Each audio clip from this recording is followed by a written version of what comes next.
Okay, in this section, we're going to be talking about determining data security controls, part of the CISSP training. All right, asset retention, section 2.5, objectives. Now, understanding data states is going to be an objective, scoping and tailoring, standard selection, and data protection methods. All right, so in this objective, we're going to be getting into how the different data states are at. And you're going to be dealing with this as a security professional for forever, right, if you're dealing in the space. And a lot of it comes down to, again, I talked about in previous domains, it's all about the data. So is the data at rest, is it at transit, or is it at use? What does that actually mean? Well, at rest, it basically means it's sitting on your laptop, USB device. It's sitting in a location. Now, we all know that data, I used to think, well, data sits at rest. It's at rest. It's just sitting there. Most data never just sits there. And you look to an individual like Bruce Schneier, he talked about this as well in numerous times. Data very rarely is ever just sitting there. If it is sitting there, it's probably powered off. But what it means is that while it's in that data location, while it's being stored in a specific location, it is at rest, and that's where it's stopped at. You have data in transit, which is basically where it's constantly in the movement. And that's more likely what's going to be happening with your data. It's always on the move. And it's always in the situation where someone is utilizing it, adding to it, subtracting from it, but it's continuously being on the move, and it's constantly being worked on. So you need to understand the protections while it is actually moving. So you have protections while it's at rest, protections while it's moving, and then you got to understand what's the data doing when the application is using it. So it's stored on a database.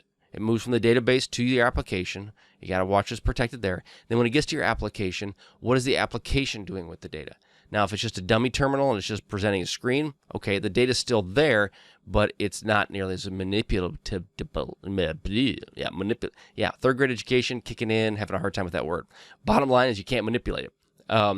But if it's sitting on like an iPad, for an example, and the application is making changes to it and it's on your device, that is different. So now you have to deal with how is that application protecting the information while it's sitting on the specific device.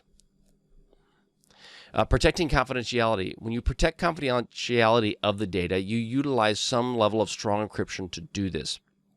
And that's just important to do. Now, you need to consider sometimes these applications have it baked in to it, or you may have to add it as a secondary. There's also another thing around protecting the confidentiality, and that would be access controls. What kind of controls do you have in place to limit who can and cannot access the data? For an example, you have this super secret Uber sauce system that's sitting in the Bahamas, and you don't want anybody to get access to it because it's got your favorite salsa and it makes it. Well, okay, so the system itself, the database that has the information needs to be encrypted. The application that accesses it needs to be encrypted, or needs to have an encrypted connection.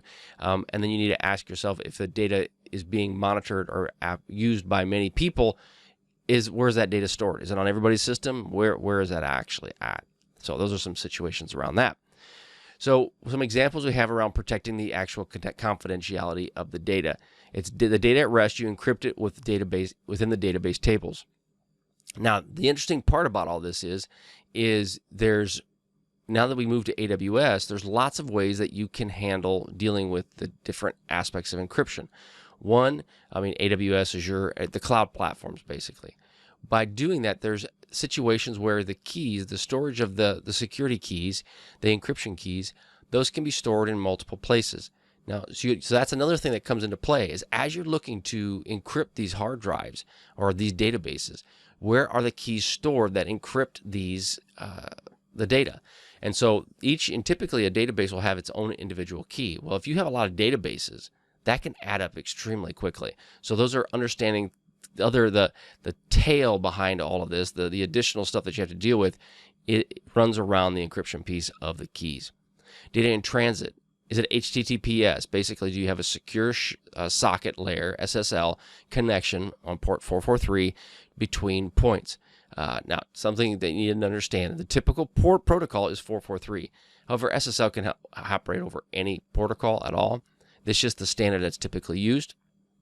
But you need to understand that if you're going to have communications between your application and the system that it's working to, it needs to be an encrypted and protected connection. Data in use, the web application that stores data in memory, we talked about this, and buffers it. So I've had situations where the data we put in memory, while it's in memory, what ends up happening is that that's where all the data is residing. But as soon as the system is powered off, data's gone. So you have to understand, is that acceptable? Or do you need the data? Does the application require the data to be stored locally? Let's say, for instance, you're out utilizing a phone, and it's a company phone, and the data is being stored in an Amazon S3 bucket. Basically, it's an Amazon S3 storage location. So it's being stored there. What ends up happening then is, as it's being stored in that location, you're taking pictures, you're doing whatever. Well, now you have to ask yourself, is the data sitting specifically on the phone? It's also in S3. Where else is it? And it's transmitted between the phone and the S3 bucket. What does that look like? Is there an application that is interpreting? So you take a picture on the phone. The application has it inside it, and the application is updating to S3. But does the application talk home to another server that's a software as a service server? Is that sitting somewhere else in the cloud? So is there a third copy of this information? Those are key things you got to consider when you're dealing with confidentiality of the data. Now, handling of sensitive data or information. You need to determine a plan around that, and that comes into labels. We talked about this in previous domains, is that if you have data classification, you're doing some level of data classification with the information that you own, you need to determine what is the best plan to protect it. And a lot of that comes down to labels, and you can document and manage this plan and with these labels. And so then it's easier to manage the data as it relates to the situation. Yes, sorry, my dog is nibbling at my finger. Marking sensitive data. Okay, so there's also a data classification. You need to mark that information as well. So I use the military as an example. There's unclassified, secret, top secret, confidential. In this space, the unclassified world, everything in the business you may consider that just business normal. I don't know, maybe just general as an example. You may have also secret. So like maybe that's business confidential. Your top secret might be something along the lines of your super secret sauce. And then your confidential may be, your business confidential might be that. So you got to figure out what works best for you and in your scheme. But data classification is an important aspect if you can do it within your company.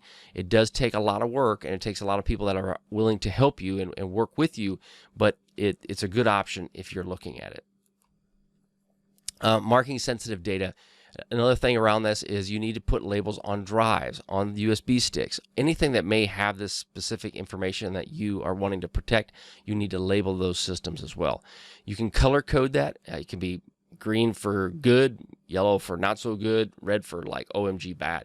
Basically means that, if you have your normal data is green, but if it has to deal with business confidential, it's yellow. And if it's a super secret sauce, it's red. Something like that, right? And you need to stick with the standard nomenclature or basically terminology that you're utilizing for these systems.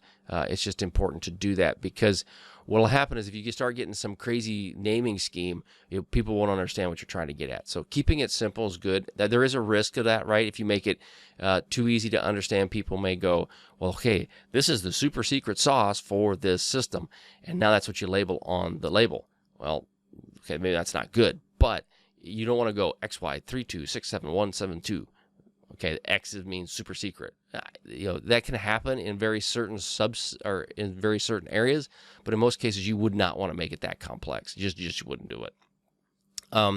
Color coding, we talked about names, watermarks, name on the footer or header. So if you put watermarks in your documents and then in the footer or the header saying that this is business confidential or it's top secret, something along that. Those are really important things.